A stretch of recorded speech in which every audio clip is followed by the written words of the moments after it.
ఈ మధ్య కాలంలో రెండు తెలుగు రాష్ట్రాల్లో మారుమోగుతున్న పేరు Hyderabad disaster response and assets monitoring and protection. Simple గా చెప్పాలంటే హైడ్రా. అక్రమార్కుల గుండెల్లో రైళ్లను పరిగెత్తిస్తోంది వ్యవస్థ.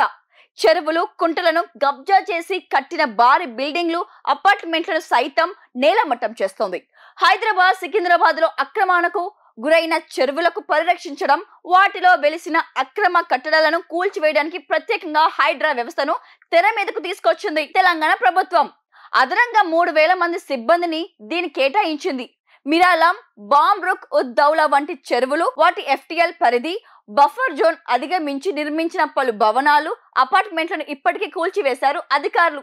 ప్రముఖ నటుడు అక్కినేని నాగార్జునకు చెందిన ఎన్ కన్వెన్షన్ సెంటర్ పాక్షికగా కూల్చివేతతో హైడ్రా పేరు ఒక్కసారిగా వెలుగులోకి వచ్చింది. మాదాపూర్ తుమ్మడికుంట చెరువు ఎఫ్టీఎల్ బఫర్ జోన్ లో ఎన్ కన్వెన్షన్ సెంటర్ నిర్మించినట్లు నిర్ధారణ కావడంతో HYDRAA, GHMC, town planning, irrigation, revenue శాఖలు అధికారులు అక్రమాలను తొలగించారు. దీనిపై నాగార్జున కోర్టును ఆశ్రయించడంతో ఊట లభించింది. కూల్చివేతకు స్టే లభించింది. ఈ నేపథ్యంలోనే మాజీ మంత్రి మల్లారెడ్డిలో భయం మొదలైందట. హైడ్రా కూల్చివేతతో మల్లారెడ్డి తనను లక్ష్యంగా చేసుకొని బుల్డోజర్లు వస్తాయని ఆయన ముందుగానే అంచనా వేసుకుంటున్నారు. న్యాయ నిపుణులతో సంప్రదింపులు జరుపుతున్నట్లు సమాచారం. తమకు చెందిన నిర్మాణాలకు జోలికి రాకుండా ముందస్తుగా ఎలాంటి చర్యలు తీసుకోవాలన్న దానిపై చర్యలు జరుపుతున్నారని తెలిసింది. ఎందుకంటే Hyderabad disaster response and assets protection agency next target తానే అని ఆయనకు తెలుసు. అందుకే ముందస్తు చర్యకు మల్లారెడ్డి కుటుంబ సభ్యులు దిగినట్లు చెబుతున్నారు. వీలుంటే సోమవారం న్యాయస్థానాన్ని ఆశ్రయించే ఆలోచనలో ఉన్నారని తెలిసింది. మల్లారెడ్డి అధికారంలో ఉన్నప్పుడు కాంగ్రెస్ నేతలతో పాటు ప్రస్తుత ముఖ్యమంత్రి రేవంత్ రెడ్డిపై తొడలుగొట్టారు. వ్యక్తిగత దూషణలు దిగారు. ఛాలెంజ్లు కూడా విసిరారు. దమ్ముంటే తేల్చుకుందామంటూ మంత్రిగా ఉన్న సమయంలో విసిరిన సవాళ్లు ఇప్పుడు మల్లారెడ్డి మెడకు చుట్టుకునేలా ఉన్నాయి. ఎందుకంటే మల్లారెడ్డి శుద్ధపూసేం కాదు.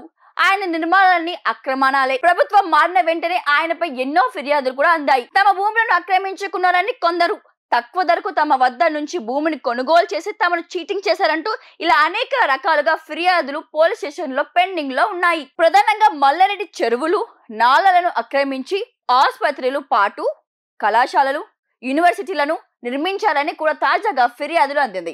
మల్లారెడ్డి కళాశాలను నిర్మించి స్థలాలపై ఎన్నో రకాల వివాదాలు ఉన్నాయి. అయితే ఇన్నాళ్ళుగా ఆయన అధికారంలో ఉండడంతో దాని నుంచి సులువుగా బయటపడగలిగారు. పైగా మంత్రి పదవిలో ఉండడంతో ఆయనకు తిరుగు లేకుండా పోయింది. అయితే ఒక్కసారిగా తెలంగాణ పరిస్థితులు మారాయి. ఆయన ఓటమి పాలైన బీఆర్ఎస్ లోనే ఉన్నారు.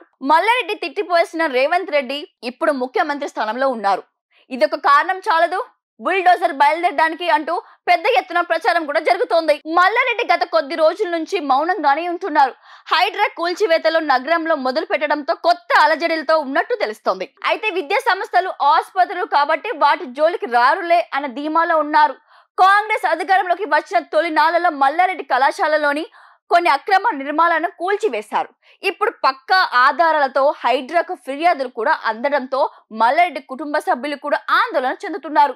హైడ్రా ప్రధానంగా చెరువులు, నాలాలు ఆక్రమించిన వాటిని కూల్చివేస్తుండడంతో తమ వంతు వస్తుందని గట్టిగా భావిస్తున్నారు. అందుకే ముందస్తు చర్యలకు దిగినట్టు తెలిసింది.